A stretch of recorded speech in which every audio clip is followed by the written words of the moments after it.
नद्यांचा पट्टा आहे. त्या भागामध्ये असणारं नद्यांचं जे पाणी आहे, नदी म्हणा किंवा त्यामध्ये जे काही पाणस्थळच्या जागा आहेत, विहिरी आहेत, बोर आहेत, या संपूर्ण पट्ट्यामध्ये असणारे या सगळे त्यामध्ये येतात. आणि हे सगळे त्यामध्ये रस्त्यामध्ये गेल्यानंतर शेतकरी हातात काय राहतं आणि काय नाही साहेब मला काय कळायला मार्ग नाही. त्यामुळं हा मार्ग कशासाठी करतात, कशासाठी हे चाललंय हे सुद्धा अजून आम्हाला थोडं सर्व शेतकऱ्यांना समजलेलं नाही. अजून या भागात जो नवीन मार्ग आला त्या नवीन मार्गासाठी म्हणून जे काही शेतकरी आहेत हे असे भ्रमावस्थेत आहेत. मला वाटतं अजून त्याचं रेखांकन सुद्धा या रस्त्याचं झालेलं नाही की कुठलं क्षेत्र बाधित जाणार आहे किंवा कुठलं क्षेत्र राहणार आहे.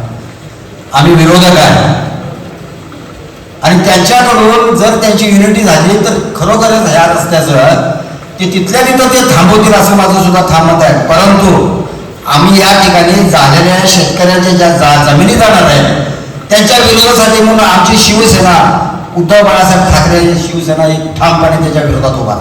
या रस्त्याच्या मुळे असणारे बाधित क्षेत्र जे मगाशी पाणलोट क्षेत्र जे सांगितले ते प्लस असणारा त्यामध्ये साखर कारखान्याला जो उत्पादित असणारा ऊस पुरवठा तोही या ठिकाणी कमी होणार आहे. प्लस धान्य जे काय असेल ते. आणि आज शेतकऱ्यांच्यावर ही चाललेली टांगती तलवार ह्या संपूर्ण महाराष्ट्रामध्ये आहे, या देशामध्ये आहे की या देशात शेतकऱ्याला वाली कोण नाही. आज जर तुम्ही सगळ्याच गोष्टींनी सगळे जर रस्ते जर करणार असाल तर शेतकऱ्यांची काय तुम्ही वाट लावणार ते पहिलं सांगा. आज जर आमचं धान्य जर कमी झालं या देशामधलं, त्याचं उत्पादन कमी झालं तर उद्याच्या दृष्टीनं तुम्ही मग सगळ्या आज जे तुमची वस्तुस्थिती अशी आहे की भारत देश हा आयात करतो, मग तुम्ही ते परत धान्य वगैरे सगळ्या गोष्टी निर्यात करणार का? जय महाराष्ट्र. महाराष्ट्राचा आराध्य दैवत आहे तुळजा भवानी. हिंदवी स्वराज्य संस्थापक छत्रपती शिवाजीराजे, हिंदू सम्राट सेनापती मान्य बाळासाहेब ठाकरे यांना वंदन करून आमच्या शिवसेनेचे पक्षप्रमुख उद्धवरावजी ठाकरे,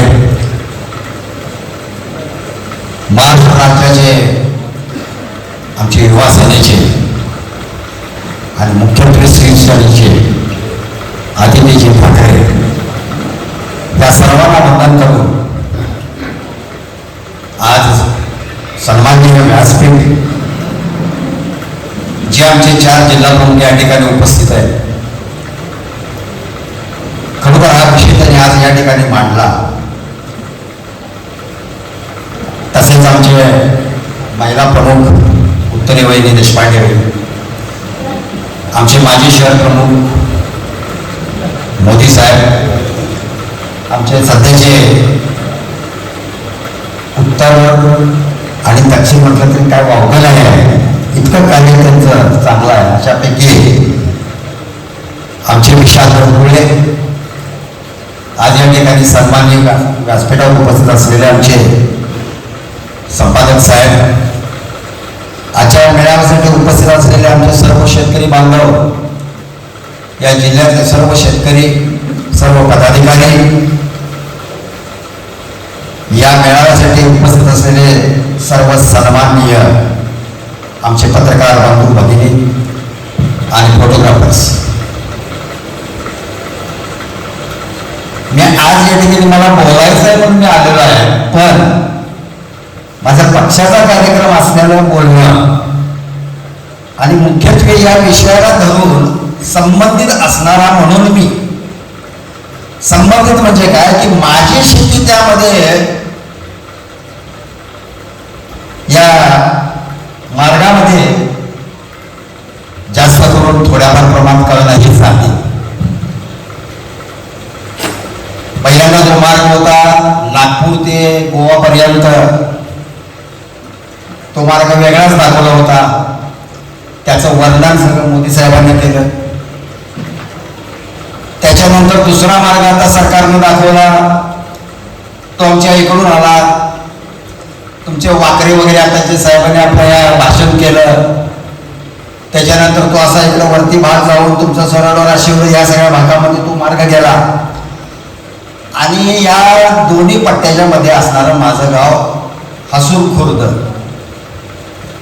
या हसूरमध्ये माझी तिथं जमीन बाधित होते, पण भागाचा विचार करायचा आहे म्हणून मला या ठिकाणी बोलायला संधी दिली, त्याबद्दल मी सुद्धा सर्वांचा आभार मानतो. मला या ठिकाणी सांगणं एवढंच आहे की ही जी सगळी जमीन आहे ही पाणक्षेत्र विभागामध्ये असलेली जमीन आहे. सरकारनं काय विचार केला आणि काय त्यामध्ये त्याने आरक्षण टाकले त्या रस्त्यासाठी हे काय मला माहिती नाही, पण आज वस्तुस्थिती अशी आहे, मार्ग केल्यानंतर सुद्धा जर उद्या पाऊस मोठ्याने पडला तर त्या भागात जाणारा जो रस्ता ते करतील तो सगळा नाशवंत होणार. तो रस्ता काय तुमच्या उपयोगाला येणार नाही. मुख्यत्वे करून हा जो पट्टा आहे तो बागायतदारांचा पट्टा आहे. त्या भागामध्ये असणारं नद्यांचं जे पाणी आहे, नदी म्हणा किंवा त्यामध्ये जे काही पाणस्थळच्या जागा आहेत, विहिरी आहे, बोर आहेत, त्या संपूर्ण पट्ट्यामध्ये असणारे ह्या सगळ्या त्यामध्ये येतात. आणि हे सगळे त्यामध्ये रस्त्यामध्ये गेल्यानंतर शेतकरी हातात काय राहतं आणि काय नाही साहेब मला काय कळायला मार्ग नाही. त्यामुळं हा मार्ग कशासाठी करतात, कशासाठी हे चाललंय हे सुद्धा अजून आम्हाला थोडं सर्व शेतकऱ्यांना समजलेलं नाही. अजून या भागात जो नवीन मार्ग आला त्या नवीन मार्गासाठी म्हणून जे काही शेतकरी आहेत हे असे भ्रमावस्थेत आहेत. मला वाटतं अजून त्याचं रेखांकन सुद्धा या रस्त्याचं झालेलं नाही की कुठलं क्षेत्र बाधित जाणार आहे किंवा कुठलं क्षेत्र राहणार आहे. अशा या सगळ्या घटनेमुळं पण त्या भागात असणारे जे नेतृत्व आहेत, जे मागाशी 4 नेतृत्व आता सांगितलं, वाघेऱ्यांच्या पाटील साहेबांनी सांगितलं की त्यांनी सुद्धा चांगल्या पद्धतीने इकडे लक्ष देऊन या रस्त्यासाठी सुद्धा प्रयत्न केला पाहिजे, कारण ते विद्यमान लोक आहेत, आम्ही विरोधक आहे. आणि त्यांच्याकडून जर त्यांची युनिटी झाली तर खरोखरच ह्या रस्त्याचं ते तिथल्या तिथं ते थांबवतील असं माझं सुद्धा ठाम मत आहे. परंतु आम्ही या ठिकाणी झालेल्या शेतकऱ्यांच्या ज्या जमिनी जाणार आहेत त्यांच्या विरोधासाठी म्हणून आमची शिवसेना, उद्धव बाळासाहेब ठाकरे शिवसेना एक ठामपणे त्याच्या विरोधात उभा आहे. मला जास्त काही या ठिकाणी सांगायचं नाही. या रस्त्याच्या मुळे असणारे बाधित क्षेत्र जे मगाशी पाणलोट क्षेत्र जे सांगितले ते प्लस असणारा त्यामध्ये साखर कारखान्याला जो उत्पादित असलेला ऊस पुरवठा तोही या ठिकाणी कमी होणार आहे, प्लस धान्य जे काय असेल ते. आणि आज शेतकऱ्यांच्यावर ही चाललेली टांगती तलवार ह्या संपूर्ण महाराष्ट्रामध्ये आहे, या देशामध्ये आहे की या देशात शेतकऱ्याला वाली कोण नाही. आज जर तुम्ही सगळ्याच गोष्टींनी सगळे जर रस्ते जर करणार असाल तर शेतकऱ्यांची काय तुम्ही वाट लावणार ते पहिलं सांगा.